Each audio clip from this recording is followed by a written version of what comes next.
کہ آپ نے ووٹ لیے ہیں ان کے بچوں کو مفت تعلیم کیوں پڑھا رہے ہیں؟ اس پہ سزا ہے. یعنی کہ عمران خان کو کیا گین ہے؟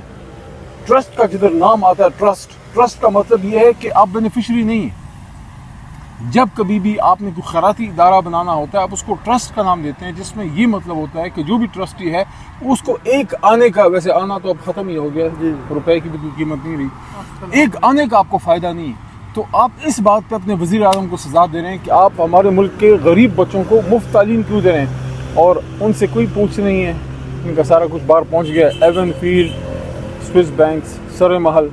چلو کل خان صاحب سے ملے تو خان صاحب کیا کہہ رہے ہیں ان کیسوں کے وقت، ان کی کیا رائے ہے، کیا کہنا ہے؟ انہوں نے سارا جو خان صاحب کو جانتے ہیں ان کو پتہ ہے کہ عمران خان صاحب کو زندگی میں صرف ایک چیز سے پیار ہے، سبز لالی پرچم. انہیں پیسہ کیا کرنا ہے، انہیں عہدے کیا کرنے ہیں، جیلی کیسز بنائے ہوئے ہیں. عمران خان کسی کے ایک روپے کا ربادار نہیں ہے. آپ نے ان پہ توشہ خانہ پتہ نہیں کون کون سا خانہ بنا دیا، خانہ آپ نے خراب کر دیا پاکستان کا. اور کل ایک بات میں نے خان کو ایک بات کی، میں نے کہا خان صاحب میں نے کئی بار اڈیالہ کے بار یہ بات کی ہے کہ یہ جو عمران خان کو آپ جیل میں آپ نے رکھا ہوا ہے نا، یہ عمران خان کا نہیں، یہ آپ اس قوم کا نقصان کر رہے ہیں، ان کا وقت ضائع کر کے. کہ ایک لیڈر ہے اس کو جب آپ قوم سے دور کر رہے ہیں تو نقصان کس کا ہے؟ ایک اچھا لیڈر اگر موجود ہے وہ قوم کو لیڈ نہیں کر پا رہا تو پھر نقصان تو قوم کا ہے نا. آپ دیکھیں، میں یہ نہیں کہتا کہ ہمارے دور میں سب کچھ بہت آئیڈیل تھا، لیکن ایک ہوپ تھی، چیزیں بہتر ہو رہی تھی، باہر سے بڑی بڑی انڈسٹریاں آ رہی تھی، بڑے بڑے آپ دیکھیں کار مینوفیکچررز آ رہے تھے. آپ جاپان جرمنی کو دیکھیں نا، یہ جو دو ملک ہیں خاص کر دوسری جنگ عظیم کے بعد تباہ و برباد نہیں تھے، صرف آٹو موبائل انڈسٹری سے اٹھے ہیں. ہمارے دور میں آٹو موبائل انڈسٹری آ رہی تھی، ایک ماحول بن رہا تھا، آپ کی فیکٹریاں بن رہی تھی، انویسٹمنٹ باہر سے آ رہی تھی، نوجوان جو ہے اس کی آنکھوں میں ہوپ تھا. آج تو ہر نوجوان ملک سے باہر جانے کی جو ہے وہ کر رہا ہے. اصل میں تو جو انہوں نے نقصان کیا ہے خزانے کا تو کیا ہے، اداروں کا تو کیا ہے، اصل نقصان کس کا کیا ہے؟ امید کا، قوم کی اور خاص کر نوجوانوں کی امید توڑی ہے یہ اس فارم 47 حکومت نے اور ان کے ہینڈلرز نے. پہ تنقید ہو رہی ہے کہ ایک وقت تھا پی ٹی آئی کہتی تھی کہ سائفر آیا تو مداخلت ہوئی، آج پی ٹی آئی کہہ رہی ہے کہ ٹرمپ آیا اور ہمیں چھڑائے گا. نہیں، آج یہ مداخلت کی دعوت نہیں ہے. کل خان صاحب کے ساتھ میں کچھ 7، 6:30، پونے 7 گھنٹے رہا ہوں، ایک بار بھی اس آدمی نے یہ نہیں کہا کہ ٹرمپ کے آنے سے میں نکل آؤں گا. انہوں نے یہ البتہ کہا کہ جو پچھلی رجیم تھی اس کے جانے کے بعد کم از کم ایک نیوٹرل رجیم تو آئے گی. وہ جو بائیڈن صاحب کے نیچے جو ان کی ایڈمنسٹریشن تھی، جو رجیم چینج تو ہوا تھا نا جی. ڈونلڈ لو کی کل بھی عمران خان صاحب نے بات کی کہ ڈونلڈ لو کا جو لیٹر تھا جس میں دھمکی تھی وہ کس کو تھی؟ ان سے عمران خان کی کیا کوئی ذاتی دشمنی تھی؟ امریکہ نے عمران خان نے امریکہ کا کوئی وائٹ ہاؤس کا کوئی 4 مرلے زمین دبائی ہوئی تھی؟ نو. عمران خان کچھ ایسا کر رہا تھا جس کی وجہ سے ان کو ادھر تکلیف تھی.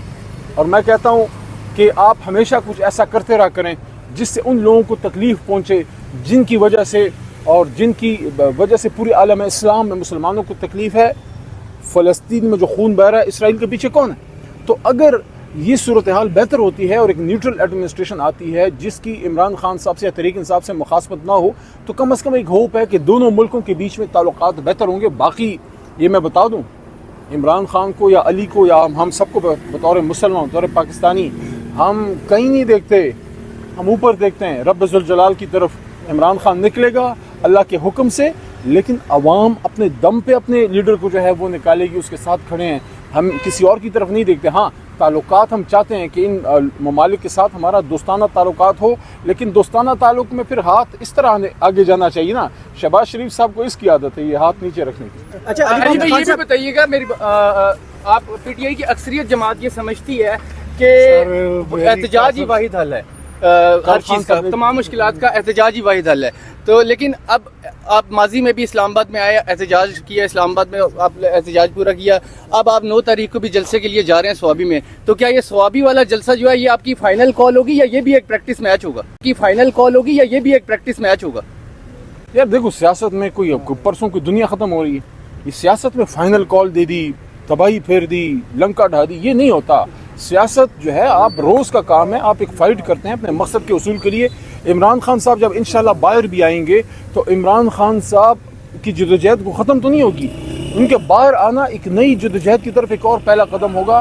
کل میں نے خان صاحب کو ویسے ایک بات کی، میں کہا خان صاحب آپ جب انشاءاللہ دوبارہ باہر آتے ہیں، آپ اپنے ہاتھ سے اپنی نئی ٹیم بنائیں ایک ایسی ٹیم بنائیں جس کا ہر بندہ عمران خان ہے. اچھا یہ آخری سوال یہ بھی بتا دیں کہ کیا ٹرمپ کے آنے سے خان صاحب کو کوئی فائدہ حاصل ہوگا؟ دیکھیں ٹرمپ صاحب سے ایک اچھا تعلق خان کا تھا، لیکن یہ سمجھ لینا کہ ٹرمپ صاحب ادھر سے فون کریں گے اور کہیں گے کہ عمران خان کو نکال، یہ الف لیلا کی کہانیاں تو نہیں. اسٹیٹ ٹو اسٹیٹ ریلیشنز ہیں، وہ کوئی اس طرح انٹرفیئرنس تو تھوڑی نہ کرتے ہیں. لیکن ایک چیز ہے کہ جو بائیڈن کے نیچے رجیم چینج ہوئی اور ٹرمپ کے ساتھ عمران خان صاحب کی حکومت کے اچھے تعلقات تھے، تو یہ ایک ایکسپیکٹیشن ہے کہ ٹرمپ ایڈمنسٹریشن کے آنے کے بعد وہ ایک نیوٹرل پوزیشن لیں گے. خان صاحب نے یہ لفظ کیا کہ غیر جانبدار رہیں گے.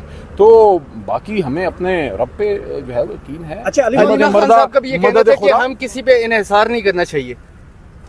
تو ہمیں تو میسج اللہ خود دیتا ہے کہ حسبنا اللہ و نعم الوکیل، نعم المولا و نعم النصیر. علی محمد خان صاحب یہ بتائیے گا کہ جیسے ٹرمپ جیتے ہیں تو اس کے بعد اسٹیٹ آف پاکستان کی تمام انتظامیہ جو ہے وہ سعودی عربیہ میں پہنچ چکی ہے. کیا سمجھتے ہیں کہ خوف ہے ٹرمپ کی جیت کے بعد پاکستان کی اسٹیٹ کو؟ کیا وجہ ہے کہ سارے کے سارے اس وقت سعودیہ چلے گئے؟